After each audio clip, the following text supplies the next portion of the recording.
It's an effort to make it jargonless and uh, uh, without the burden of a language, just to make it experiential. Whether you call it a geosite, geopark, or ecotrek, or whatever you may call it, but the idea is that the natural wealth of the country should be enjoyed and it should ultimately lead to an affluent nation. Geoparks are categorized and certified by UNESCO may take a long time to come because of so many conditions imposed by UNESCO. So what I thought, let us create a geopark in the hearts of all our school kids and all the citizen scientists across the length and breadth of the country. The talk is dedicated to Ruchiram Sani, the great science popularizer. The story, as it is visible in the rocks, it's I'm not telling any technical details. In fact, my target is not this learned audience I'm talking to. My target is are their families and their kids and grandkids across the people whom they know. So this is one picture which is giving you an overview of 300 million years Upper Spiti Valley and 300 million years of the history of the Earth telescoped into one shot. And uh, I've tried to copy the phrase used for Grand Canyon. They called it a rainbow in rocks, and the colors are not as varietyful as they are in the um, Grand Canyon, but Spiti is very, very colorful. This is one instance when about 20 years back, I ran into a school uh, teacher, Dorje, and he gave me shelter and food and chit chat at dinner. He wanted me to repeat to his kids. I was in a hurry, but he whistled and called all these little ones. This was our one experiment which started off this outreach to the school kids, and each one of them collected some chips from uh, the Chichim village, and the school has a collection, and all of them had a collection. So this was a beginning. This was an experiment which impromptu I happened to make accidentally. And this was another instance when we were walking across together with the international group led by Dr. Om Bhago. And as usual, the kids come running and ask, साहब क्या कर रहे हैं साहब जी और पीछे में ये की village है, you have the Jurassic Kyoto limestone, and I quickly told them in half a minute in Hindi that we are on the Jurassic rocks, and some kids asked me, Jurassic है तो जी इसमें dinosaur क्यों नहीं मिलता? And I had to explain to them these are marine and dinosaurs thrive on the land. And the friends from abroad, they asked me, what did you do? You managed to tell them in 1 minute the story of the key village and the rocks around. I said, yes, I did, because this is a mandate to me by Geological Society of India. BPR had asked me that since I'm a crazy communicator of geosciences, why not communicate? And he gave me a mandate to go with this outreach. And this just one figure I used to, I don't uh, use these jargon on the left. I use only the pictures and the animal names, how they evolved over the geological time. And the total crux of the whole story is that Himalayas have the grandeur and the excitements of its landscapes and the tourism and ecotourism potentials. This is a huge, huge potential which we could have exploited and we did not. And we may not be able to do it if we continue to make the mistakes we have made over the years. Our areas have been the focus of nearly 200 years or 250 years. We have the third oldest geological survey in the world, but we have insufficient focus on earth and environmental sciences, and it's leading to poor nation building. Informal education in both the sciences is the only way when we have lagged behind informal systematic education in both schools, colleges, universities. Science, I propose the science cities all over in all towns, small science cities, not the big grandiose types.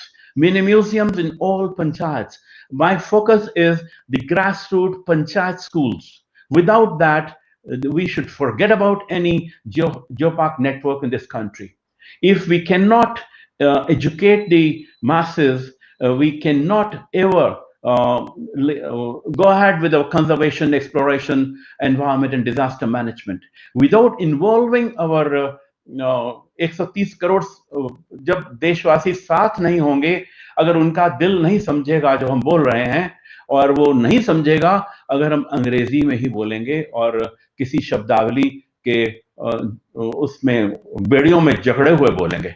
तो बीच बीच में मैं थोड़ी हिंदी बोलूंगा, हालांकि we are with the national audience where people may not understand Hindi, इसलिए I will stick to English, but थोड़ा सा example आपके सामने है। और nature education is best achieved with weekly family visits to museums and science cities. In Chandigarh, this experiment we have carried on for a long time. In fact, our Natural History Museum in Punjab University is frequented by school kids, parents, and lots of people from the university. But still, there are people who do not differentiate between geology and zoology. Western world built up a network of geoparks, geosites. They used to call it national parks, but whatever, it's a comprehensive, geopark is a very comprehensive coinage which requires very, very tough criteria, which perhaps will be a very, very tough job for us to meet. So we should, for the time being, forget about calling everything, proposing everything. ये भी geopark है साहब, इसको भी geopark बना दो, उसको भी बना दो, कोई भी नहीं बनेगा इस तरह से। बट हमारा जियोपार्क अगर इन स्कूल के बच्चों के दिल में बन जाए तो मेरे ख्याल से बहुत अच्छी शुरुआत होगी, और ये बना लेंगे। हमारी जनरेशन ना बनाएगी तो वो वाली जनरेशन बना लेंगे। Our rich landscapes and are a blank check of Mother Nature we can encash with a bit of regular outreach by all awakened citizens, geoscientists and environmentalists. Being naturally rich but remaining financially poor, hungry and downtrodden is our national tragedy. So this is my mandate is that across the country, बोलिए, बंगला बोलिए, तमिल बोलिए, मलयालम, हिंदी, भोजपुरी, तेलुगु, जो बोलना है बोलिए, but एक emotional body language के साथ बोलिए, और जो आप करते हैं टैक्स पेयर के मनी से, थोड़ा सा उसका मजा अपने टैक्स पेयर को करवा दीजिए। वही अल्टीमेटली, ये थोड़ा अटपटा लगता है, लोग इसका मजाक उड़ाते हैं और उड़ा सकते हैं, बट गांधी जी ने वो जो टैगोर का गीत गाया था, एकला चलो रे, वही है कि जरूरत है, आप समझते हैं जरूरी है तो कर दीजिए, बात की बाद में देखी जाएगी, और जो हंसेंगे शायद उन पे वक्त हंसे। तो एक छोटा सा एग्जांपल है, बिकॉज मैं एनवायरमेंट और जियोलॉजी को, जियो साइंसेस को मिक्सअप करना बहुत जरूरी है, because naturally both are integrated. होता क्या है, हम जियो साइंसेस के निटिग्रिटी में फंसे रहते हैं और एनवायरमेंट को इग्नोर कर देते हैं, या कभी कभी एनवायरमेंट करते हैं तो एनवायरमेंटलिस्ट हमको सीरियसली नहीं लेते। तो धरती सभी की है, ये खाली, ये किसी के बाप की नहीं है, ये हमारे बच्चों की है, उनके बच्चों की है, इन पक्षियों की है, और वाइल्ड लाइफ की है, और कुछ भी है जो धरती पे, इंक्लूडिंग दिस कोरोना वायरस, सबकी है। तो धरती का हिसाब किताब थोड़ा सा हमने जो इसमें जोड़ा है, उसमें जो क्रक्स है, मैं इसको, बहुत सारा लंबा है, इसको पढ़ूंगा नहीं, पर dressing up as per weather and saving power wasted in warming or cooling may help us delay the global warming. Now, इसमें कई सारे पहलू हैं मेरी बातचीत में। पानी एक है, बाय चांस किसी बच्चे ने मेरा नाम टेडेक्स टॉक के लिए अमृतसर में खालसा कॉलेज में रिकमेंड कर दिया था, तो एक पहली बार था कि 15 मिनट में टॉक देनी पड़ी थी। पर पानी भी हमारी जियो हेरिटेज का एक बहुत अहम हिस्सा है, एनवायरमेंटल हेरिटेज का हिस्सा है। नदियां, झील, हमारा समुद्र, ये सब कुछ हमारी लाइफलाइन है। इसको किसी तरह से ये समझना, इसकी इज्जत करना और बचा के रखना, यही है। इनफैक्ट हम अक्सर समझते हैं कि जो पर्यावरण का मुद्दा चला है, अल गोर ने चला या पता नहीं आईपीसीसी ने चला, पर सच्चाई ये है कि हजारों वर्ष से हमारे हिंदुस्तान में एक हर घर में एक शांति पाठ होता है, जो पूरा टोटलिटी ऑफ एनवायरमेंट, उसकी समृद्धि के लिए, उसकी सुरक्षा के लिए, हमारी आने वाली पीढ़ियों के लिए एक प्रार्थना होती है। तो मेरा मैंडेट जो है, मैं आपको कुछ माफ कीजिएगा, हाथ जोड़ के बोल रहा हूं, मैं आपको कुछ पढ़ा नहीं रहा हूं, आप बहुत विद्वान लोग हैं। मैं सिर्फ आपसे एक एक्सपेरिमेंट अपना शेयर कर रहा हूं, जो मैंने इनको दोनों को मिक्स किया और वो एज ए स्ट्रेटजी मैंने इस्तेमाल किया। भगवान की दया से एक एनवायरमेंटलिस्ट हमारे बीच हैं जो इसको चेयर कर रहे हैं, और हमारी एक ट्रेड सीक्रेट है जियोलॉजिस्टों की, जो उनके सामने एक्सपोज हो जाती है, बट मुझे कोई बात नहीं, वो भी हमारे हैं और हम भी उनके हैं। सो ये एक एग्जाम्पल के तौर पे जो मैं कह रहा था कि विजुअली मैं एंटरटेन करना चाह रहा हूं और विजुअली ये क्यूरियोसिटी दिखाना चाह रहा हूं। वो जो बच्चों ने पूछा था कि साहब ये हिमालय कैसे बना, वो चिचिम वाले बच्चों ने जो पीछे में मैंने तस्वीर दिखाई थी, वो थोड़ा सा खड़े खड़े ही मैंने हाथ के इशारे से और समझा दिया, और उन बच्चों को समझ लगा कि ये हिमालय चीन से टकराया है, भारत आजकल भी टकरा रहा है, और उसी के चक्कर में इतना बड़ा पहाड़ वो अभी भी ऊपर चढ़ रहा है। और कुछ दृश्य आपसे फटाफट शेयर करने हैं मुझे। स्पीति घाटी, और ये नक्शा, इस पे अक्सर बात हो रही थी, मैंने नक्शे से वो जो कॉलम है वो उड़ा दी है, बिकॉज मेरे लिए उस कॉलम का कोई महत्व नहीं है, पर एक ये जो आप में जो रंग भरे हैं पिछले 200 साल में भूवैज्ञानिकों के खून पसीने से, ये कहानी है जो आपके सामने है। ये पूरा का पूरा स्पीति बेसिन, और मैं अभी जो आपको दिखाने वाला हूं एक छोटा सा एरिया, रेड्डी साहब अक्सर मुझसे कहते रहे और मैं उनको बता नहीं पाया कि जियो पार्क तुम कौन सा प्रपोज करते हो। आज खुले महफिल में कर ही देता हूं एक जियो पार्क प्रपोज, और मान जाएं तो मान जाएं, नहीं तो मेरा तो जियो पार्क यही है। ये आने वाला है अभी आपके सामने। एक छोटा सा आर्टिकल लिखा था मैंने 2006 में, जो कलाम साहब ने पढ़ के मुझे इन्फॉर्म किया था, और मौका आया था, मंजीत मुजुमदार और हम इकट्ठे, ये रहा मेरा जियो पार्क। मोरनी पहाड़ पे ये एक टूरिस्ट स्पॉट है जहां हर फैसिलिटी है, और ज्यादा दूर नहीं है, चंडीगढ़ से हार्डली 1 घंटे में पंचकूला के रास्ते से लोग वहां पहुंच जाते हैं। और यही है वो, ये काफी, इसमें स्ट्रोमेलाइट्स आपको आजू बाजू में दिख रहे हैं और काफी भयंकर है। बहुत पहले मैं एक बार, तब मेरे पास गाड़ी नहीं होती थी, मैं अभी भी गाड़ी से कहीं नहीं जाता, पर बस से गया था मैं अपने बच्चों को लेके, वो छोटे थे, तो मुझे वहां किसी ने रोका कि आपने इस गुफा के ऊपर अपने बच्चे बिठा रखे हैं, यहाँ पे कल लेपर्ड बैठा हुआ था, प्लीज खतरा मोल ना लीजिए। एनीवे, फटाफट, ये बड़ी झाड़ियां हैं इसके अंदर, बट एक अद्भुत, मैंने स्ट्रोमेलाइट्स दुनिया भर के काफी देखे। बनर्जी साहब की तो रिस नहीं, वो तो बहुत ही ज्यादा देखे, पर मैंने भी काफी देखे पिछले 51 साल में। ये स्ट्रोमेलाइट्स का एक्सपोजर और इसकी इको सेटिंग, एक इसकी एक्सेसिबिलिटी, हर क्राइटेरिया से मुझे बहुत सुटेबल लगती है for categorization as a geo park. देखिए, स्ट्रोमेलाइट्स के एक्सपोजर्स हर साइड से इतने अद्भुत हैं, इतने गजब के हैं कि ये मैंने अभी 1 घंटा पहले ही फैसला किया कि यही है मेरा प्रपोजल, और बिल्कुल सरेआम खुले महफिल में इसको मोरनी के शेरला की गुफा को, शेरला मीन्स वो उसको शेर समझते हैं लेपर्ड को, और इसलिए उसको शेरला बोलते हैं, और इसको मैं प्रपोज करता हूं as a geo park.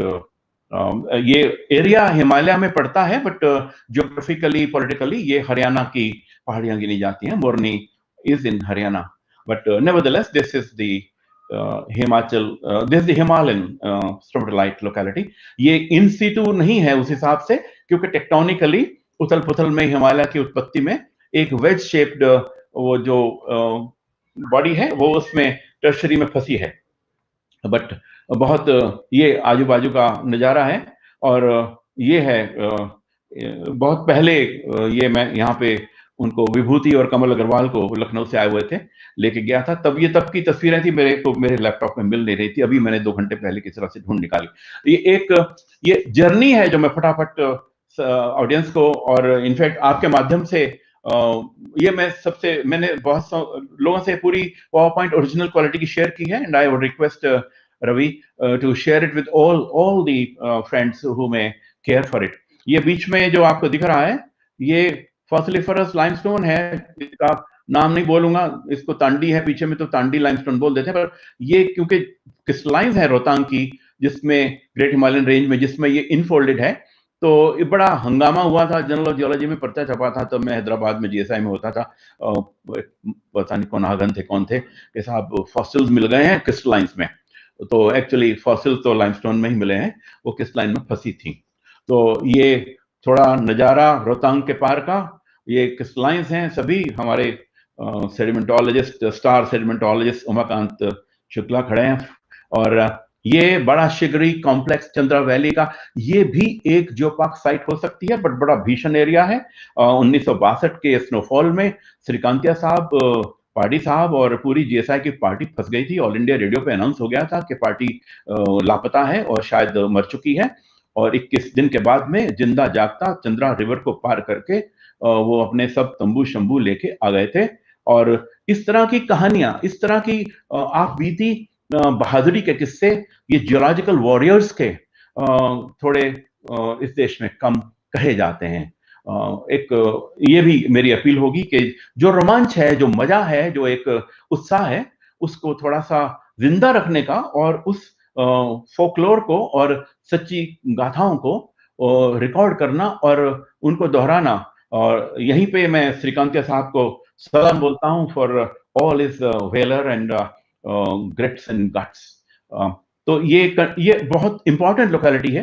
First world war के टाइम से यहाँ पे stibnite as a strategic mineral was being mined, और इसी की प्लेन टेबल मैपिंग में श्रीकांतिया साहब वहां पे गए हुए थे, द जीएसआई पार्टी। एंड ये है, ये बड़ा शिगरी ग्लेशियर सामने में बड़ा गंदा सा दिखता है, but this is perhaps the biggest glacier in the Himachal. I think glaciers can be also the, we could call a glacier and the adjoining, this entire thing, I would say, अब मेरे बस का नहीं है, पर जवान लोग तो अभी बैठे हैं जो इसकी documentation for a geo park आने वाले भविष्य में करें। पर वो जियो पार्क आए ना आए, जब भी आए तो आए, पर मेरे ख्याल से इसके बारे में चर्चा होनी चाहिए, और इसकी फोटोग्राफी और वीडियो फोटोग्राफी एक नए सिरे से करके उसका थोड़ा प्रचार हो, विस्तार हो, और दुनिया जाने कि हमारा अद्भुत हिमालय हम शेयर करते हैं इसको आसी पड़ोसी देशों से। उसके बारे में भी मुझे कहना है कि अगर ये हम लोग इस इकोलॉजी को जिसको शेयर करते हैं, अगर यहीं पे हम शेयर्ड जियो हेरिटेज सेलिब्रेट करें और इसको जियो टूरिज्म को, इको टूरिज्म को बढ़ावा दें, यूरोप की तरह इस एक देश से दूसरे देश में लोग आए जाएं, विज्ञान का, इकोलॉजी का मजा लें और उस पर रिसर्च करें, उस पर लिखें, उस पर एल्बम्स छापें, वीडियोग्राफी करें। वाइल्ड लाइफ जो शुरू की तस्वीर थी, snow leopard is quite famous. जब मैं और सुदर्शन कंवर वहां पे होते थे, तब भी एक ऑस्ट्रियन वहां पे तंबू गाड़ के बैठा था जो स्नो लेपर्ड पे वीडियो बना रहा था। सो ये एक अगर चालू हो गया, अगर ये चलन हो गया, तो मैं दावे से कहता हूं ये जो टुच्चे टेररिस्ट इधर उधर घूम रहे हैं, जो लड़ाई की बात करते हैं, वो उनको उन्हीं की जनता जूते मारेगी, बिकॉज धन दौलत यहीं से आएगी। हम गरीब क्यों रहें जब हमारा टेरेन जो है वो वर्ल्ड क्लास है दुनिया का। हमारे पास इतना बड़ा हिमालय है, यूनिक, और इतना बड़ा आइलैंड टेरिटरी है, इतना बड़ा ये चंद्रताल हमारी क्या गजब की झील है। ये भी वही दृश्य है जो उधर का शुरू में अपर स्पीति में दिखाया था। यहाँ भी एक तस्वीर में 30 करोड़ साल का इतिहास है, हर रंग की चट्टान। ये धरती के इतिहास का एक पन्ना है जिसको थोड़ा सा खुरचना है, थोड़ा सा तोड़ना है, थोड़ा थिन सेक्शन देखना है, थोड़ा तोड़ फोड़ के माइक्रोफॉसिल निकाल के देखना है। यही तो है धरती के जो से हमारे जासूस, हमारे भूवैज्ञानिक करते हैं। पर अगर ये पर्यावरण विदों के साथ मिलके हम इस झील को और इन चट्टानों को, उनके पेलियो एनवायरनमेंट को इकट्ठे स्टडी करें, तो एक नया इडियम निकलेगा इस सारी रिसर्च से। और मनाली ले जाइए तो ये छोटी झील है सूरजताल, बट बहुत शांति वाली सुंदर झील है। और क्या दृश्य है। मैं कई बार कई एक्सपीडिशंस में, इंटरनेशनल एक्सपीडिशंस में स्पीति गया हूं। कई बार मैं भार्गव साहब का असिस्टेंट बन के गया हूं, और उनकी बहुत बड़ी मेहरबानी और गाइडेंस रही है मुझे। तो ये भी एक शायद ऐसा ही था जिसमें धीराज भी थे शायद साथ में, और धीराज की शायद पहली विजिट थी वो स्पीति की, बट अरविंद जैन भी थे। और ये चंद्रा वैली की एक सड़क थी, मैंने लिखा है कि भगवान की दया से टूट गई। इनफैक्ट हम जब वहां काम करते थे तो सड़क नहीं थी, और चंद्रताल बहुत अच्छी थी। चंद्रताल का बेड़ा गर्क हो गया था इस सड़क के कारण। इनफैक्ट हमारा कुछ मैंडेट होना चाहिए कि एक हिडन जो प्लेजर है और एक दूरी जो है वो एक सुरक्षा कवच है इन अद्भुत स्थलों के लिए। तो सड़कें बिन बात के अंधाधुंध ना बनाएं, जो बनी है उन्हीं को ठीक रख लें, और जहां जरूरत नहीं है वहां ना बनाएं। थोड़ा पैदल चल के जाने का जो दम रखता हो उसी को हक हो जाके मजा लेने का, और जो ना जा सकता हो चॉपर फ्लाइट जरा रखिए। ग्रैंड कैनियन में सैकड़ों चॉपर फ्लाइट रोज होती हैं, मैंने तो हिमालय में एक नहीं देखी, पता नहीं क्या हो गया। हमारा अगर कोई वेंचर है, कोई एंटरप्रेन्योर आना है जो टूरिज्म का आएगा, टूरिज्म का, तो उसमें choppers should have a role. And ये रही, अगर आपको सच में कोई लैंडिंग पैड चाहिए, मेरे ख्याल से भार्गव साहब ने कभी सजेस्ट किया था, ये बने फरिद ये एयर स्ट्रिप्स बनाई तो हैं, थोड़ी सी पक्की कर लो, साइड में थोड़ा सा पक्का कर लो और उतर जाओ। कोई चवन्नी खर्चने की जरूरत नहीं है। भगवान ने क्या गजब की आपको घाटियां दी हैं। ये थाबो की मोनेस्ट्री और इसके आसपास में वो अपने जो प्लांट फॉस, ये तो हमारा किब्बर का वो स्पीशीयल आ गया, इसको छोड़ दूं। ये वो थाबो, बीरबल साहनी साहब 1938 में 1938 में इस प्लांट फॉसिल लोकेलिटी में गए थे। तब कोई सड़क नहीं थी, कुछ नहीं थी। क्या गजब का भूवैज्ञानिक था, क्या गजब का पेलियोबॉटनिस्ट था वो इंसान। और ये देखिए, मेरे को इनके ठीक से नाम नहीं मालूम है, मैं पेलियो एल्गोलॉजिस्ट हूँ कैम्ब्रियन टाइम का, इसका मैं ठीक से कोई ज्ञान विज्ञान नहीं रखता, बट मजा तो है ना देखने में। तो जिसको रिसर्च करनी है वो रिसर्च करे, पर जरा देखिए तो क्या गजब की प्रिजर्वेशन है। और ये एक एग्जांपल आपके सामने, ये एक फॉसिल रीफ है, ट्रायसिक का रेयर फॉसिल रीफ है, जो यहाँ पे हिमालय में ये मिला thanks to the research of Dr. Bhargav. He missed it in the previous visits, but he was the one who, but आप हमारी देश का ट्रेजेडी देखिए, ये डैम का एक मलबा पूरे रीफ को ढक गया। इधर भी तो क्या कोई पूछने वाला नहीं है, कोई बोलने वाला भी नहीं है। भूवैज्ञानिक बोलते नहीं है, लिखते नहीं है, जरा गजब से दम के हमारी आवाज उठनी चाहिए, हमारी कलम उठनी चाहिए। और ये ऐसी संपदा अगर कोई ना पढ़ा इंजीनियर करे तो हमें उसको समझाने का, एडमिनिस्ट्रेशन को अपने साथ लेने का, मीडिया को, राजनेताओं को और ब्यूरोक्रेट्स को पढ़ाने का हमारा एक जिम्मा है। In fact I had the chance to give some lectures in the Mussoorie Academy, and I told them about such small things which create a big damage to our natural heritage. ये एक movie थी, मैंने अभी भेजी थी रवि को, जो IYP की जियोलॉजिकल सोसाइटी ऑफ अमेरिका ने निकाली थी, 3 मिनट की, legacy of man to earth and legacy of earth to man. ये legacy of earth to man है जो हमने तोड़ डाली, और जो जिसको ढक डाला बिन बात के। और वैसे तो सड़क पे बड़ा गर्क हो ही रहा है शिमला वाली पे। ये एक एग्जांपल आपको दे रहा हूं कि ये फुटप्रिंट्स हैं डायनासोर के, जो एक माइन में, जुराज में, स्विट्जरलैंड मेरा थोड़ा आना जाना रहा है, तो ये माइनिंग बंद कर दी गई उसी वक्त और नेशनल पार्क ओपन हो गया। हमारे देश में नेशनल पार्क ओपन होगा, कोई रोकेगा, कोई नहीं रोकेगा। आप ये देखिए, क्या ये मैंडेट वर्ल्ड वाइड होना चाहिए। जो कीमती है उसको, उसकी कीमत इमीडिएटली आंकी जानी चाहिए। किसी भी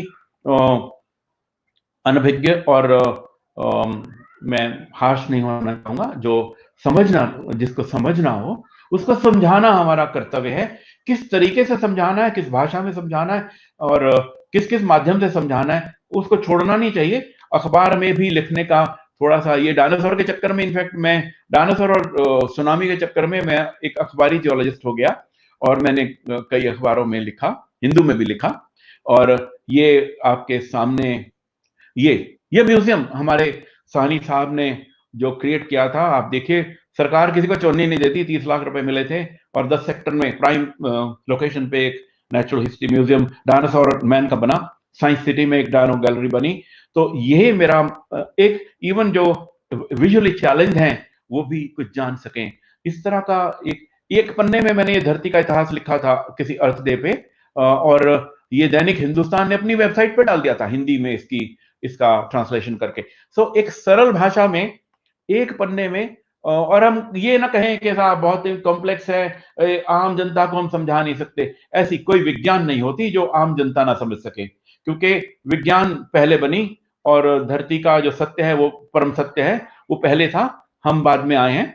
और ये सब कुछ मजा हम अकेले न लें, और फिर ये भी ना कहें कि साहब हम तो जार्गन के बेड़ियों में फंसे हैं, हम कैसे ग्रास रूट पे उतरे। ये एक एग्जाम्पल डिजास्टर मैनेजमेंट की आप देखिए, एक पारेचू नदी में, ये ट्रिब्यूटरी है स्पीति की, लैंडस्लाइड हुआ और ये भर गई, और 2000 जुलाई में 31 को एक पहले भी फ्लैश फ्लड आया था सतलुज में, जो यहां से नहीं आया था, वो सतलुज से आया था।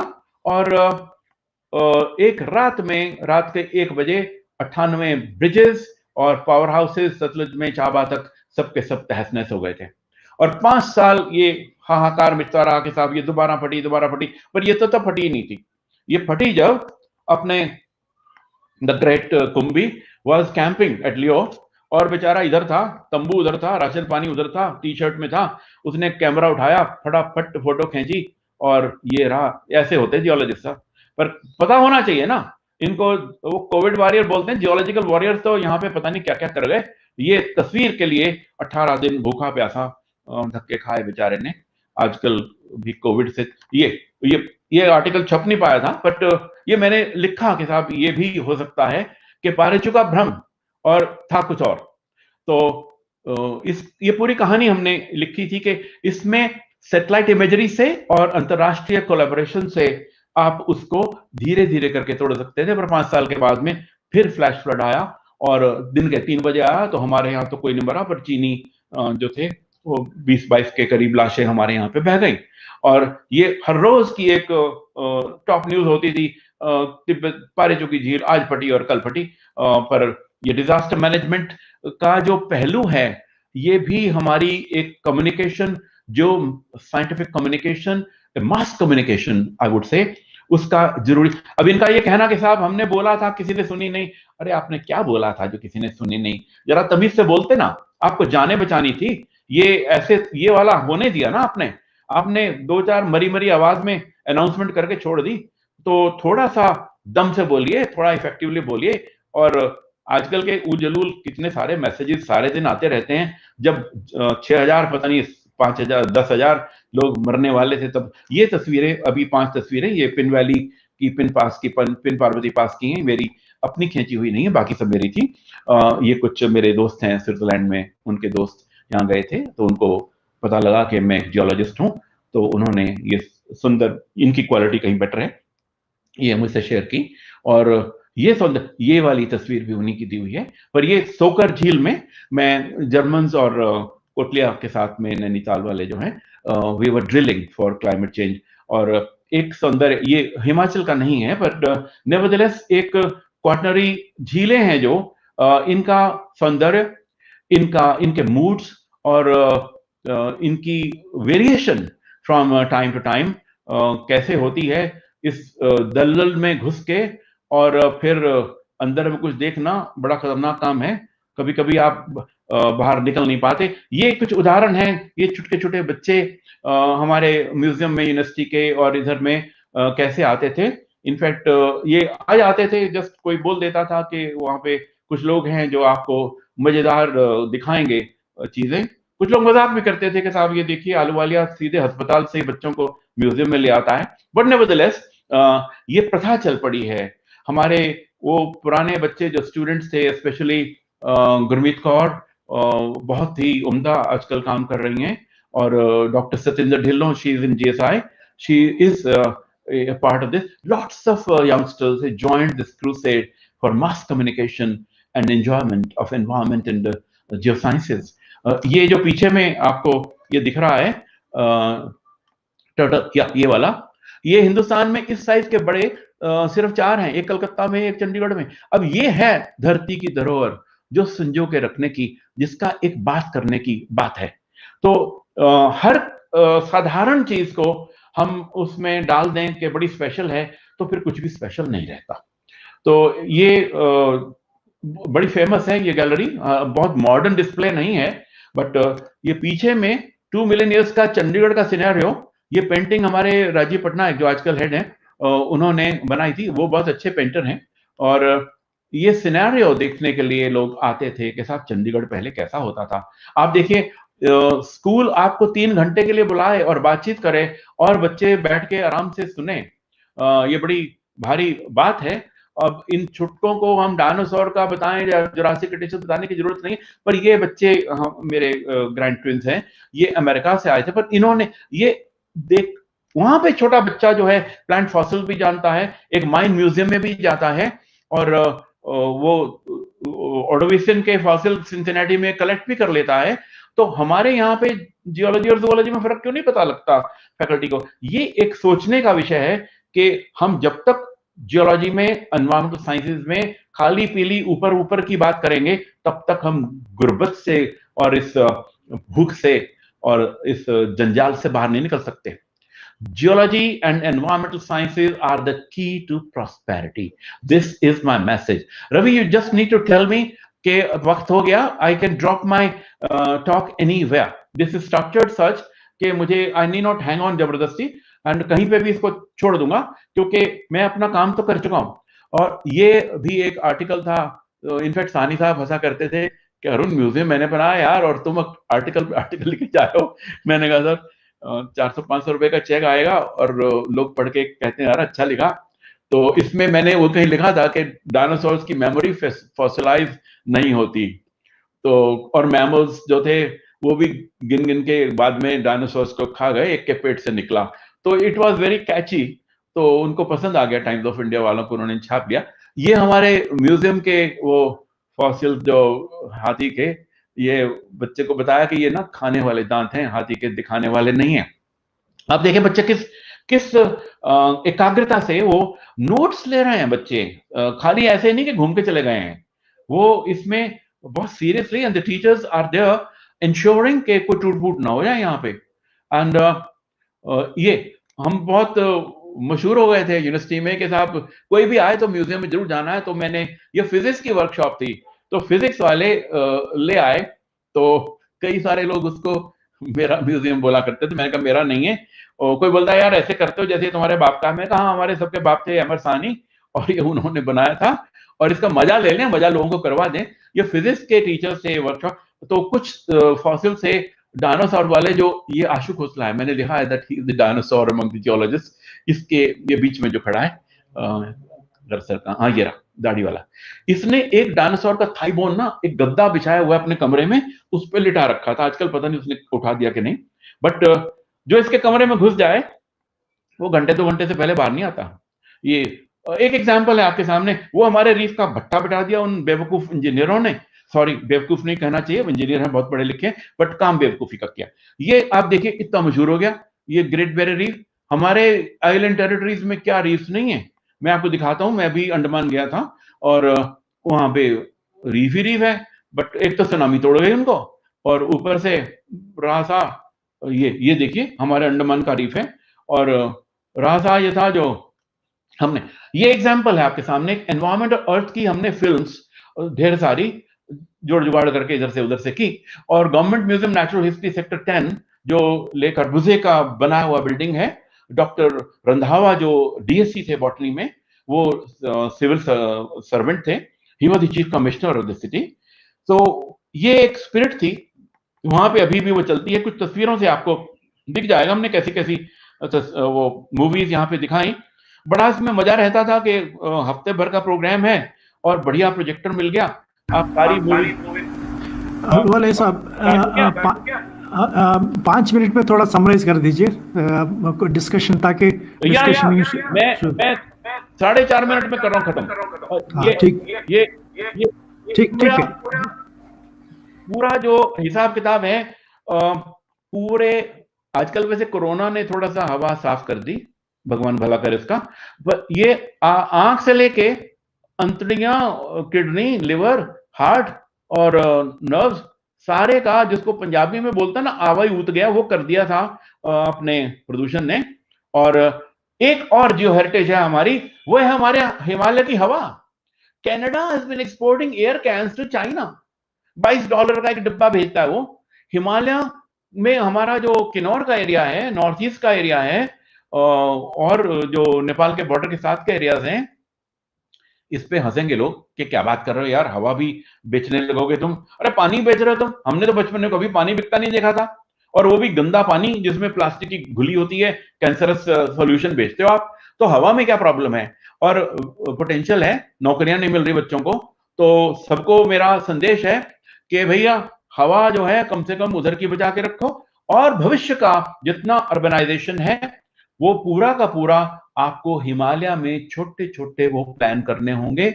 और डिजास्टर मैनेजमेंट का क्राइटेरिया एक तरह देख लीजिए, इन सड़कों का बेड़ा गर्क और इन हिमालयन आर्काइव्स का जो बोलते हैं ना एक बिल्कुल ग्रेवयार्ड बनाना बंद करिए। और आप छोटे वो शहर जिनको भार्गव साहब बोला करते थे the traditional Himalayan architectural wisdom के साथ बनाइए। ये गगनचुंबी टावर्स ना खड़े करिए। जिस दिन दोबारा भूचाल आएगा, अभी तो शायद दिल्ली का भी वही हाल होने वाला है, उस दिन ये पेंसिल नुमा इमारतें धड़ाम धड़ाम ताश के पत्तों की तरह गिरने वाली हैं। तो वहां पे अच्छा आर्किटेक्चर, लेटरल स्प्रेड एंड हवा जिसको आप दुनिया भर में बेचना, और साथ में हिमालयन और इको टूरिज्म को बड़े वाइज तरीके से, सस्टेनेबल तरीके से मार्केट करना और पानी को बचा के रखना, बिकॉज पानी ही अमृत है। समृद्धि सरेला अदनेय, prosperity is controlled by water. पानी के बिना कुछ नहीं होता। चंद्रमा पे जाइए, मार्स जाइए, जुपिटर जाइए और सब कुछ करिए, बट देश का और पृथ्वी का बेड़ा गर्क करिए। ये इस तरह की डेवलपमेंट और आगे दौड़ पीछे दौड़ ना करिए। थोड़ा सा समझदारी से काम लीजिए। ये धरती भी माँ है। हमने मदर डे पे धरती की पिक्चर दिखाई तो बोले साहब ये कैसा मदर डे हुआ? मैं अल्टीमेट मदर तो अर्थ ही है, तो इसको दादी समझ लो, परदादी बस समझ लो, कुछ भी हो, यही है। जो science for society is the crux, is the main theme of my song. यही है गीत जो पत्थर गाते हैं। और एक एग्जांपल आपके सामने, 1500 रजिस्टर्ड केव्स हैं मोरावियन इन दी डिवोनियन, ये अपने चेक रिपब्लिक में। आप देखिए छोटे छोटे बच्चे +1 +2 के 4 लैंग्वेजेस जानते हैं, टूरिस्ट गाइड बनते हैं और पूरी की पूरी कमाई कर लेते हैं अपनी एजुकेशन की। हमारी क्रोल हिल में चढ़ता ही नहीं कोई, और चढ़ता है तो कोई हम सोचते हैं ये तो ऐसे ही है। अरे लोग ये बोलेंगे अरे ये तो विदेश में होता है, हिंदुस्तान में थोड़ा होगा यार, अपने बस का थोड़े है यार। वक्त आ गया है कि हिंदुस्तान ये भूल जाए कि हमारे बस का नहीं, हमारे बस का सब कुछ है। सिर्फ हम वैज्ञानिकों को बहुत फ्रैंकली और परसेसिवली बात करने की जरूरत है। और यही बातचीत है जो उस दिन नहीं हुई थी और मर गए थे 3 लाख लोग, और उन्होंने वार्निंग देने वालों ने नहीं दी थी क्योंकि आपने ट्रीटी नहीं किया, थोड़ा सा भागने तो था ऊपर में। ये छोटी छोटी एग्जाम्पल्स हैं, आप दीजिए। अदरवाइज लाइफ सेविंग इंफॉर्मेशन को कभी बचा के न रखिए, कंजूसी ना करिए। जो लाइफ सेविंग इंफॉर्मेशन नहीं देता वो हत्यारा है। ये हिमालय का भूचाल, इसके बारे में जानकारी, इसके बारे में चर्चा चाहिए, नहीं तो कब्रिस्तान बन जाएगा। अगर 50 मिलियन आर थ्रेट, चंडीगढ़, ये छोटी छोटी बातें हैं। इनफैक्ट मेरी बातचीत में अक्सर होता है, लोगों को इंप्रेशन होता है डिजास्टर मैनेजमेंट की बात कर रहा है, कुछ ऐसी एनवायरमेंट की बात कर रहा है, कुछ बोरिंग बात करेगा। मैं शुरू में बोल देता हूँ बेटे मैं ऐसी बात कर रहा हूँ जिससे तुम्हारी जिंदगी बच सकती है। तो मैं शुरू में बता देता हूँ कि अर्थक्वेक में कैसे बचना है। और तो वो ये माउंट एवरेस्ट और ये अंटार्कटिका, इसको सलाम। यही है हमारी धरोहर और यही है हमारी लाइफलाइन। और Himalayan ecology sharing nations creating geopaths across borders will ensure global peace and affluence। अगर नोबेल पीस प्राइज इस एफर्ट पे नहीं मिला तो शर्त लगी आप सबसे, पर कम से कम हमें अक्रॉस द बॉर्डर्स अपने फेलो कलीग से इसके बारे में चर्चा करनी चाहिए। और जब साइंटिस्ट बात करता है एक दूसरे से तो बहुत ईमानदारी से बात करता है। जय हिमालय, जय अंटार्कटिका। धन्यवाद। Thank you, Dr. Ahluwalia, for the excellent lecture and very enlightening one. Now I will open this up for discussion. I think since we started a little late, maybe 10 minutes discussion. Kindly unmute and put the speaker who wants to raise the question. Please unmute as well as put the camera on so that we can see. एक minute मुझे वो करना नहीं आता ना, एक minute जरा hide कर. या कैमरा तो ऑन किया हमने. Hope you are able to hear me. Yeah. I just want to give you some stats. We have 9 people on live chat, and the most important person in the live chat on YouTube is Rabindranath Padhi, जिनकी mention की थी आपने. Rabindranath Padhi, R.N. Padhi. He is actually hearing you talk. ये बड़ा अच्छा लग रहा है कि रविंद्रनाथ पाड़ी जो हमारे बुजुर्ग हैं तो आपको सुन रहे हैं कि श्रीकंठैया साहब के साथ वो. हेलो, श्रीकंठैया साहब के साथ वो थे उधर. And all those 21 days and all that, when he was my director way back, he actually narrated to me. And I would just finish because I am seeing the YouTube thing. I'll read something. Vadhavan Saab ka ye hai. State government efforts and state tourism development needs to be involved in big way is the clear message from Dr. Ahluwalia Saab's discourse. That's a nice thing. Then R.N. Padhi Saab कह रहे हैं कि illustrative talk by Professor Ahluwalia, some of his ideas need a serious follow-up. That's so nice. And then, in spite of the initial glitches, for which I take the responsibility because we have been trying to do it. But anyway, there hai andher nahi. It has been a nice talk, Professor Ahluwalia. Thank you.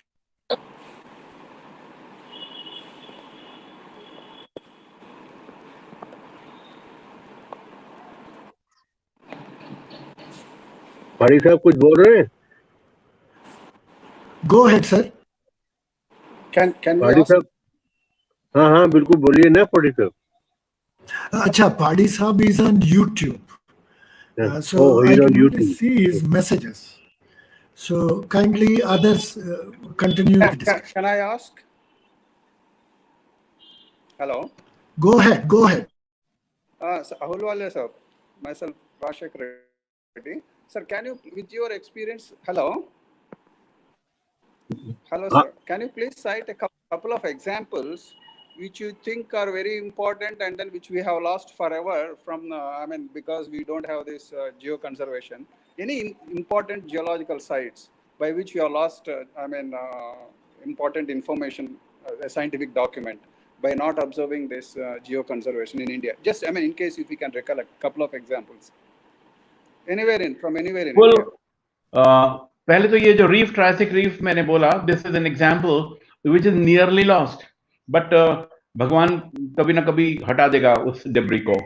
But the biggest loss which is happening over the last 7 years is on all the expressways which are very unwisely, unscientifically being constructed and again landslide hota hai, again hota hai. Now they have put concrete walls. कोई geologist को अगर ऊपर में जाके कोई rock देखनी हो, he has to climb from 30 meters to 100 meters with the staircase to see the rock. They have covered up the exposures. The right to observe has been denied to geologists. Nowhere in the world such a random, such a systematic destruction and covering up of geological information has happened. Way back in 94 or so, the code had made people erase that paint which they had put on the rocks of Kulu Manali Rohtang for advertisement of Pepsi Cola and falana falana. They had to remove. आज code का वही, अगर somebody were to cite to code कि साहब आपने तो paint हटवा दिया था, इन कंपक्तों ने तो 1 मीटर मोटी कंक्रीट की दीवार खड़ी कर दी है. So this has happened. In fact, I had put an abstract in IGC on this issue, and geologists बोल रहे हैं कि साहब हमें कोई सुनता नहीं. ये सब देखिए इन्होंने ऐसे कर दिया, स्टेट गवर्नमेंट नहीं पूछ रही, वो नहीं पूछ रहा, वो नहीं पूछ रहा. Everybody gets the treatment he or she deserves. ये हमें सोचना चाहिए, हमें किसी ने क्यों नहीं पूछा, हम क्यों नहीं बोले, हमारा सिस्टम कैसे मर गया. तो हम मरे हुओं को अपने में जान डालनी होगी और गवर्नमेंट से पूछना होगा और हर किसी से पूछना होगा। मेरे ख्याल से गवर्नमेंट को मैं कहीं पे समझता नहीं हूँ कुछ भी। ये हम वैज्ञानिकों की और जनता की आवाज इसके लिए होनी चाहिए। अगर हमने विलेज लेवल पे जियो साइंटिफिक अवेयरनेस क्रिएट की होती तो आजू बाजू वाले गांव वाले बोलते रहे यार क्या कर दिया यार, वो जियोलॉजिस्ट ने आना था, उसने यहाँ पे पत्थर देखना था, उसमें पता नहीं कौन सा खनिज निकल जाता और तुमने इसके ऊपर कंक्रीट डाल दिया। कोई वो वाला जो लोकल अपोजिशन होता वो हमारा एक वॉच डॉग होता। तो ये आपके सामने एग्जांपल है सर। मैंने सुना है कि नॉर्थ ईस्ट में भी हो रहा। दिस इज वैसे पुराने जमाने में सुनते हैं वो dinosaur. So it's my request to all the London members of this group to list out the important sites which they feel that it has been lost forever from our country, so that we can consolidate them, and that will be useful for us to project to the government that why we need an act, like on the lines of archaeological sites, act for geological sites. This will be a supporting document. That's why I asked that question. And in fact, it is a request to all the members to cite such examples. And then subsequently, the members can consolidate it and then make a document. We don't have a document, a single document from our country where what is that is lost for us forever. I feel that's very much needed to support our request for an act in the country for geological protection of the geological sites. Thank you. And sir, I look forward for your proposal, GeoPark proposal of this area.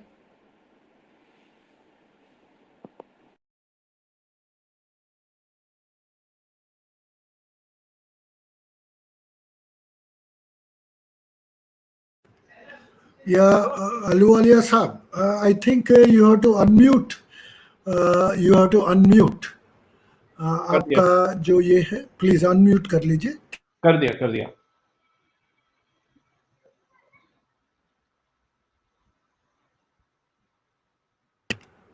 Sir Narendra Prasad sir, please join. Okay, if there are no further queries and suggestions, नमस्कार साहब, नमस्कार। हाँ बोलिए साहब। आपका नमस्कार कर रहा हूँ। ओह, thank you sir. Sir, I made can I repeat that my request? Yeah. Hello, sir. Can I talk? One moment. Professor DMB sir is trying to talk. His microphone is muted, sir. Your microphone is muted. Please Okay, unmute it. Okay. Yeah. Now it is okay. Huh? Can you hear? Now I've unmuted it. Yeah. I want to know, when we say that we should make a proposal to a government, then we should be very clear about which government you are talking about. We are talking about the central government or state government or local government or even the village level government. Because ultimately, the whole thing actually boils down to the village level. So unless, even if you have some regulation starting from the central level, nothing will reach up to the village level, and everything will get destroyed by that time. Can I respond, Yeah. sir? One, if you want to see, now the thing, there are two scenarios, sir. One is if there is an act and if there is no act. Now today there is no act. If you are very particular about protecting one particular site of a specific site, then we should approach the state government. That is what we did in Vizag, sir. We are based on the recommendation of GSI about the geoheritage site in Vizag. We approached the state government and then requested them that it needs to be protected. And ultimately, we convinced the government, and the government has issued an order and notification stating that this is a notified protected area. That's one scenario which we can adopt now. The second scenario is an act has to be brought in by the parliament. Once it is an act of the parliament, like we have in case of archaeological sites, then the moment the Geological Survey of India declares it as a national geological monument or a national geoheritage sites, it automatically gets protected by law. Well, in practice, something happens is a different thing, but by law, it is protected. Naturally, it has to be implemented. So this is the scenario 2. So No, but I will interview here. You see, the Geological Survey of India has been doing it for a long time, and they are already identifying. They have identified large number of places. They have put up the boards. They have put everything. But the protection of that site depends on the state government. That And is what unless the state government is involved, nothing will happen. Sir, I'm answering, that is what my answer. See, the Geological Survey of India can declare it, but they cannot enforce it because there is no act. Now, that's why we have to request the central government to, through the Parliament Act, to prepare an act for the protection of the geological sites declared by GSI. Till such time, we have to request the state government, because state government is the owner of the land. So showing that that this is an important geological site and it has been declared by the national organization. So please take care and protect it, otherwise we will lose. That's how we have to convince. That's what we did in case of Vizag example I told. Till Yeah, the act, why the example should be emulated by other states also. no, that depends. That's why, sir. That's why the local task force has to take interest in that. Yeah, that's right. We formed a task force at Vizag, and then university, INTAC, and I mean, we organized a national seminar, and then we took the help of GSI, we took the help of university, we took the help of this thing, and we made I mean, lot of effort for that, sir. In fact, we have included the entire all stakeholders within the city. I mean, politicians, journalists, university, all. I mean, that was a good experiment and experience for us. But because since there is no act, we have to follow this method as the state government is the owner. That's why I requested in WhatsApp group, kindly identify critically endangered geo-heritage, I mean, geo-sites. Critically endangered means which we feel that it will be destroyed within a year or two. And then endangered geo-heritage sites which will be within 2 to 5 years. So if we prioritize, then we have to say group members, we should take interest. We should not end up our enthusiasm in, I mean, at this stage, we should go beyond that to the ground level. And the ground level, only the people residing in that area, they have to form a group and then convince the authorities and protect it. Then only we will be successful, sir. Yeah, I think this has been done. This preliminary work has. Sir? With all the clauses and everything. Only thing that we have to get hold of some member parliament to put it in the and discuss in the parliament. Yes, that we have been trying from 2010 onwards, sir. Because we have prepared an act and also through and then submitted to the Ministry of Mines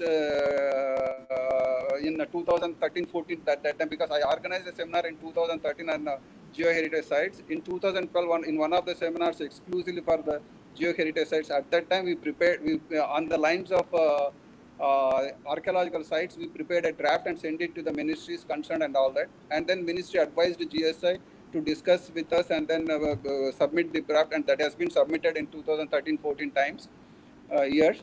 And then we tried, of course, with the local, because one of the professors was a member of the parliament. We wanted to bring it there, but ultimately the governments changed, things have changed, so we were not successful at that time. Now again, I mean, it has to be a continuous process, sir. One is the act, other is taking steps at the local level, because if we wait for the act, the site, we may lose the site. Perhaps I'm not sure whether you are aware of it, because Ministry of Mines may not be interested in doing it, and therefore Ministry of Earth Sciences had taken the lead. They have already organized, they already held a meeting in the Ministry of Earth Sciences, chaired by the Secretary of Ministry of Earth Sciences, and it was there was going to be a big plan out of it, but because of this coronavirus, everything is stopped. Yeah, I understand, sir. Yeah. Okay. Some of you may have been involved in that. Yeah. Okay. Yeah. Okay, Dr. Ahluwalia, you have any commentary on this, or should we wrap it up? Yeah. I have a very strong comment on it. Yeah. ये सब routine के धंधे हैं WhatsApp One moment, Ahluwalia sir. 1 moment, sir. Please, all of you, keep your cameras down. put off your cameras because bandwidth issues, we are not able to hear. If you are a speaker, just put on for just 30 seconds and again put off. That will make you audible. Thank you. Go ahead, Ahluwalia sir. Bhargava साहब ने SDM को काजा में जाके request करी कि देखो permanent Triassic boundary का section को कवर कर दिया जा रहा है और ये इंटरनेशनली इंपॉर्टेंट सेक्शन है। आप वो भी अगर भार्गव साहब के लेवल का एक उच्च कोटि का भूविज्ञानिक इतनी करने के बाद में मेहनत इस उम्र में कुछ ना कर पाया तो होगा कुछ नहीं। मैं सिर्फ ये कहता हूं अगर होगा, अगर को अंडरलाइन कर लीजिए, एक ही ऑप्शन है, या तो कोर्ट के माध्यम से होगा जैसे वो पेंट उतरवा दिया था कोर्ट ने, या दूसरी है ये जो आज की पीढ़ी है, ये बच्चे और इनके बच्चे वो हैं ओनर इस धरोहर के, धरती की धरोहर के, legacy of nature to man. Protect होगा तो ये इंसानी लेवल पे ही होगा, किसी एक्ट से नहीं होगा। आपको ढूंढने पे कोई एमपी नहीं मिलेगा, सरकार चली गई और अखबार वाला भी नहीं आजकल तो कोई छापता, कोई टीवी वाले को भी कोई फुर्सत नहीं है इसके बारे में कोई बात सुनने की। मेरे ख्याल से ये मैं किसी को डिस्करेज नहीं कर रहा, प्लीज ट्राई ऑल दी, जो तीर आपकी कमान में है सारे चलाइए, बट चलेगा तीर तो या तो न्यायालय का चलेगा या इस अगली पीढ़ी का चलेगा। बीच में कोई मुझे दिखता नहीं ना। पहले जमाने में कोई अखबार वाला लिख दिया करता था और बैंड बजा दिया करता था सरकारों की, आजकल कोई कुछ नहीं है। अब तो बिल्कुल उजड़ा हुआ सिस्टम है। इसमें या भूविज्ञानिक की आवाज चलेगी या फिर कोर्ट की चलेगी, या फिर इतना दम हो आवाज में भूविज्ञानिक की कि वो बोले तो जमाना सुने। और उसके लिए हमें कुछ मंथन करना होगा, हमें ट्रिवियलिटी से बाहर निकलना होगा। फजूल के सेमिनार्स में सजेशन दे देना और किसी बाबू को मिनिस्ट्री में पकड़ाने से कुछ नहीं होता, वो या तो फाइल गुम कर देगा या उसको देखेगा ही नहीं। तो मैं कोई पेसिमिस्टिक नहीं हूं इस मामले में, but I am just saying अगर होगा तो कोर्ट के माध्यम से होगा और कोई माध्यम ही नहीं। It should be a multi-pronged approach, sir. No. If you are attacking everywhere, you are attacking nowhere. No, sir. We have gone to the court also in this case. We have gone to the court. We have gone to GSI. We have gone to the state government. You will have to go to the Supreme Court straight away to the Chief Justice. उसको समझा लीजिए तो हो जाएगा. Ultimately, I'm happy to say that we are successful. It has been notified by the state government that it is a protected area and it is being protected. I tell you, about a couple of hundreds of hectares of land out of this total site, which was allotted as a residential plots, were cancelled. And a letter written by one of our members to the Chief Justice of Andhra Pradesh High Court, judge himself converted into the PIL. We didn't, file a petition. Judge himself converted into a PIL based on the letter of one of our members. So we have tried the court, we have persuaded GSI, we have persuaded the state government, central government. Ultimately, it is declared as a national geoheritage site by GSI, and it is also declared by the state government as a notified protected area. I don't say that everywhere, happened like that, but it took us few years, about 4 to 5 years. Reddy साहब, 2007 में myself and Manjit Majumdar, yes, we had a 40 minutes chat with the President of India, जो बहुत पढ़े लिखे आदमी थे। उन्होंने I know sir, और उन्होंने सब कुछ कर लिया। वो जो गोयल थे, डॉक्टर गोयल, उनके कोई पुराने कलीग थे, उनको बोला, 3 घंटे उन्होंने हमारी कहानी सुन ली। और अगर डॉक्टर कलाम जैसे प्रेसिडेंट के कहे पे, और वो गोयल भी कोई साइंटिस्ट थे, ऐसे बाबू नहीं थे, अगर इतना कुछ करने के बाद में कुछ भी ना हुआ, 13 साल तो होगा। तो इसलिए ज्यादा उम्मीद ना रखिए, रियलिस्टिक यही होगा कि जन चेतना जगा दीजिए और बच्चों के मन में इज्जत इसके लिए, गांव के बुजुर्गों के मन में इज्जत इसके लिए पैदा कर दीजिए। वो हाथ जोड़ेंगे, फॉर्म पढ़ेंगे, जैसे भी होगा बचा लेंगे इसको, ये नहीं तो कभी नहीं बचेगी। नहीं सर, हाल का शिमला जैसा मुर्दघाट बन जाएगा भूविज्ञान का, जो बन चुका है। अच्छा, मैं just intervene sir, just I would request you, there is one person who has joined this JITSI. He is the student of Professor Biani and he hails from the southernmost part of Peninsula. He is a student. So if you are able to hear me, Would you please tell us about your impressions of this particular webinar, please?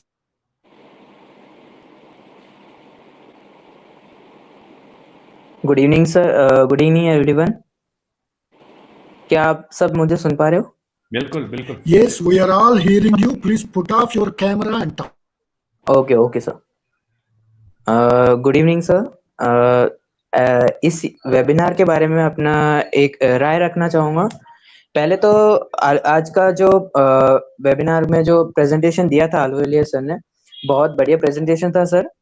और मैंने भी इससे बहुत सारे points कुछ उठाए हैं अपने लिए, जैसे कि उन्होंने जो पंचायती स्कूलों में रिवाइव करने के लिए जो पॉइंट उठाया है, वो बहुत अच्छा पॉइंट लिया है उन्होंने। एक लोकल इनिशिएटिव के लिए बहुत बढ़िया है। और एक और उन्होंने था अर्थ और एनवायरनमेंट फिल्म्स जो है, तो उसके ऊपर भी काम करने के लिए एक नया पॉइंट मेरे माइंड में आया है इसको लेकर के। और भी बहुत सारे पॉइंट्स मैंने इससे लिए हैं, अगर कभी फ्यूचर में डिस्कस कर पाऊंगा तो मैं जरूर करूंगा। मेरे को पता नहीं चल रहा मैं अभी कहाँ से शुरू करूं सर, एक बार थोड़ा गाइडलाइन दे दीजिए मुझे थोड़ा। We can be in touch on phone and WhatsApp. कभी भी कॉल कर लेना, मेरा नंबर है 9878684441। Can you repeat sir? 9878684441। 9878 684441। or Yeah. you can access my Dr. Facebook page arundeep.ahluwalia. I put most of my Yeah, views there. I will, I think, Ravi, sir, I will give him that. Ravi sir. Garo I will tell give you. him that. Okay sir. मैं अभी अपना points कुछ अपना बताना चाहूंगा। जैसे अभी थोड़ी देर पहले यहाँ डिस्कशन हुई थी sir, actually there is an act, national geological site conservation protection and maintenance act 2013 sir. ये जीएसआई द्वारा पहले ही प्रोवाइड करा जा चुका है, बट इट्स नेशनल लेवल। ये पॉइंट सही है कि हमें थोड़ा लोकल लेवल में भी इसको लाना पड़ेगा, स्टेट लेवल में। और मेरा मेन पॉइंट है सर, मैं I am encouraging geo tourism. Geo tourism क्या है? एक बहुत बढ़िया जरिया है for connecting local peoples as civilians, जो नॉन जियोलॉजिकल फील्ड से भी आते हैं as well as geological field से भी आते हैं। उनको एक नया क्या बोलते हैं, टूरिज्म का माध्यम प्रोवाइड करना। आप जैसे सब जानते होंगे, टूरिज्म इंडिया में जो बहुत अलग अलग तरीके के टूरिज्म है, बट उनमें सबसे ज्यादा फेमस है पिलग्रिमेज वाला टूरिज्म। लोग कैलाश केदारनाथ यात्रा और चारधाम यात्रा करके टूरिज्म, ये पिलग्रिमेज टूरिज्म बहुत अच्छा चल रहा है। बट क्या है, at the cost of environment sir. वहाँ के जो लोकल लोग हैं, जो मंदिर और तीर्थ स्थल के लोकल लोग हैं, वो लोगों को अपने कल्चर दिखाने के बदले लोगों के कल्चर में अपने आप को अडेप्ट कर रहे हैं। जैसे कि जो वहाँ के फूड्स जो कि वहाँ लोकल नहीं है, और भी मैगी, पिज्जा, कोक, ड्रिंक्स, ये सब चीजें ये वहाँ के लोकल नहीं है, बट ये वहाँ पे इंट्रोड्यूस हो रहा है टूरिज्म के कारण। क्योंकि दूसरा इस टूरिज्म में उनको एनकरेज नहीं किया गया है, तो नया एक टूरिज्म आया है, उसको हम कहते हैं जियो टूरिज्म, जो कि वेस्टर्न वर्ल्ड में बहुत फेमस चल रहा है सर। मैं सर अभी थोड़ा नर्वस हूँ, मैं इतना बोल नहीं पा रहा हूँ सर। बहुत सही बोला तुमने। इनफैक्ट जो टूरिज्म में जियो साइंसेस का तड़का लगाने की बात है। Yes sir. Okay, thank you for your thing, and you can be in touch with Dr. Ahluwalia over the WhatsApp or email or whatever, and details. No, you not can get not only Dr. Ahluwalia. He can get in touch with any one of us in the whole group. Surely. Everybody Thank you, can sir. Thank you, sir. give them. So now I take this opportunity to profusely thank Dr. Ahluwalia for his very enlightening one, and on the top of it, very revolutionary suggestion, which is what environmental people would appreciate. That is going to the grassroots level, which is what is really needed. And very categorically, he said that Supreme Court only is one, or we can stop the buck. It stops the buck at that place. So in that's the kind of valid approach we see in environment also the same issue that unless the ground level, field level people, panchayat level, village level, they are activated, nothing can be done in this. Okay, thank you so much. Ravi साहब एक second के लिए I just want to speak something Go ahead, sir. Very briefly, sir, because it's पाड़ी साहब ने पूछा था कि कौन से जो मॉन्यूमेंट्स हैं नेशनल जियोलॉजिकल मॉन्यूमेंट्स या दूसरे एरिया जो which are being destroyed by activities. So I just remember one boundary fault which was made national geological monuments in 1970s or 80s by GSI. That I just wanted to see and to take some photographs. And when I went there, it was destroyed by making a road widening. It was finished. Just I wanted to. Which area, sir?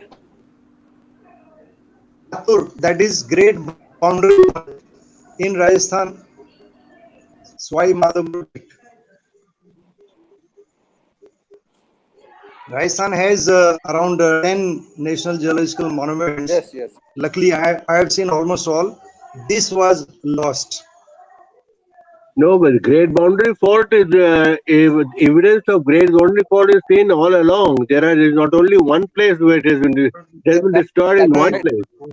Sir, you are right. I fully agree. I fully agree. Where the board was put, where the local people know that this area was declared. This had it had very special characters. Of course, there are nearby. There may be other areas. So we have to now put some new board in areas instead of that. That area has gone. I went officially to check it once when I was in GSA. okay. Thank you, sir. Thank you, and we'll probably wrap it up. We'll profusely thank all of us. Join me in thanking Dr. Ahluwalia for his brilliant talk, and hopefully some action will start. Thank you.